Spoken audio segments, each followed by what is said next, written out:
Rain-soaked atmosphere wraps around my tongue, and the brusque crackle of dead fire in the leaves sings. Like a piano just barely out of tune, the thin stars dance across the gloaming, and my ever-changing moon watches as the chill enraptures my most base desires in nostalgic yearning.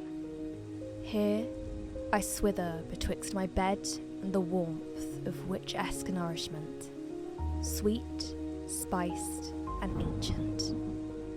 Of ostentiferous runes carved into old stones and wooden frames, the ones that scare the unwieldy, and the ones that draw in the significant enigmas.